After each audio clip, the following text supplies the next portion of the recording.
Oi pessoal, aproveitei que hoje eu tive a apresentação de dança na academia onde eu faço aula de balé e dançamos uma coreografia inspirada no Fantasma da Ópera, que é um musical aí super conhecido, super famoso. Muita gente não sabe, mas é inspirado nesse livro aqui, do Gaston Leroux, e que se passa na Ópera de Paris, cuja fachada é que serviu de inspiração aqui para o nosso Teatro Municipal do Rio de Janeiro, e é por isso que eu estou aqui. Então, vamos falar um pouco mais sobre o Fantasma da Ópera? A Ópera de Paris, antes de ser assim conhecida, era chamada de Academia Nacional de Música, mas nem sempre ficou ali no Palais Garnier, que é onde ela está até hoje. Acontece que em 1858, o imperador da época, Napoleão III, sofreu um ataque por anarquistas italianos em frente à academia quando ele estava indo assistir uma apresentação. Nesse episódio, infelizmente, 8 pessoas foram mortas, 500 ficaram feridas, bombas explodiram, então ele achou melhor transferir para um outro espaço que fosse mais seguro. Leroux, pesquisando sobre a construção desse novo lugar, descobriu que na parte subterrânea tinha uma espécie de água que jorrava e tal. E fizeram então uma espécie de tanque de pedra para impedir que aquela água vazasse para outros lugares. É o que ele transforma no lago subterrâneo e que na história do Fantasma da Ópera vai ser assim bastante importante como cenário para a história. Houve também um incidente em 1896, no qual o lustre, super glamouroso e famoso, caiu, infelizmente, sobre o espectador que estava na poltrona de número 13, enquanto havia a apresentação da ópera Fausto, e que também serviu de base para Leroux na sua obra. Tanto que no musical começa justamente assim, com aquele lustre quebrado no chão e que levanta.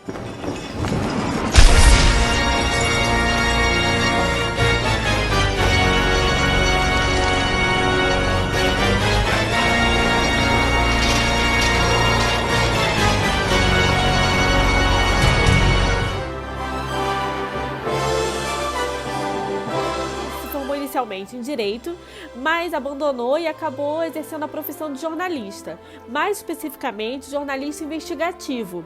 Ele escrevia para a imprensa da época sobre os crimes que aconteciam na cidade e tudo mais.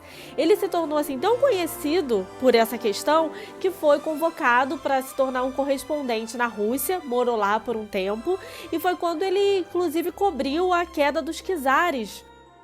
Leroux abandona sua carreira na imprensa com a publicação do seu primeiro romance, intitulado O Mistério do Quarto Amarelo, no qual ele cria um personagem que é ao mesmo tempo um jornalista e um investigador.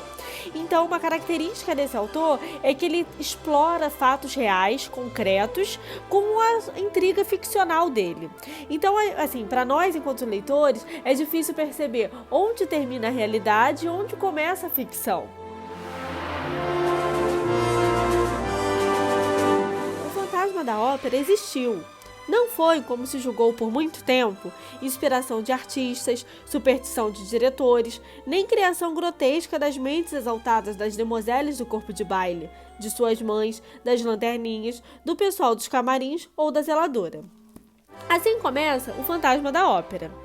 Então a gente percebe no narrador de Leroux uma necessidade de mostrar ao leitor que essa história de fato existiu.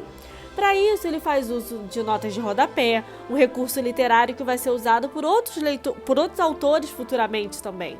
Além disso, ele diz se basear nas memórias de um diretor, nos depoimentos de frequentadores da ópera naquela época e também nos autos de investigação de um suposto desaparecimento que teria acontecido. Há um certo ar de mistério aqui no romance, afinal, há a figura desse suposto fantasma que faz algumas exigências, como o camarote número 5, que sempre tem que estar destinado para ele a cada apresentação de ópera. Caso contrário, algumas tragédias podem vir a acontecer.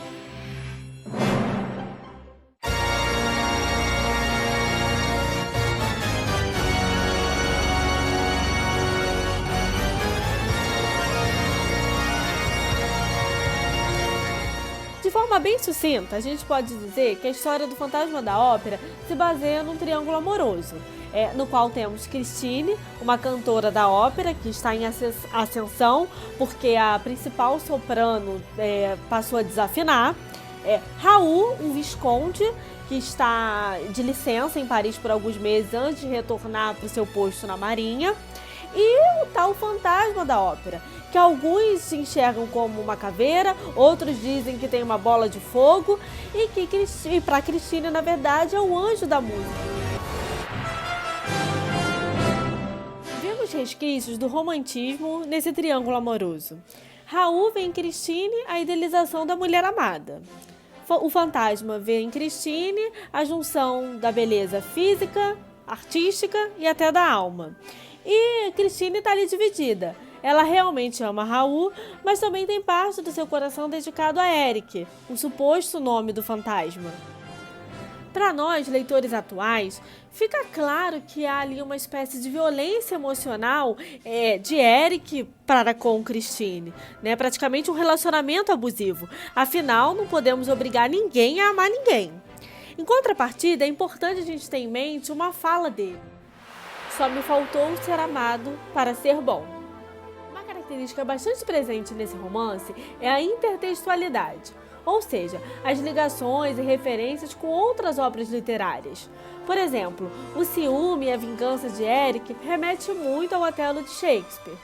Em determinado momento, Christine tira a máscara do fantasma para ver como seria de fato o rosto dele. Isso remete muito ao mito de Eros e Psique, no qual Psique, mesmo sabendo que não deveria fazê-lo, vai escondida à noite no quarto do amado com uma vela para ver como seria o rosto dele. O Fantasma da Ópera é então um meta-teatro, ou seja, uma história que se passa dentro de um teatro e vai mostrando os bastidores dele.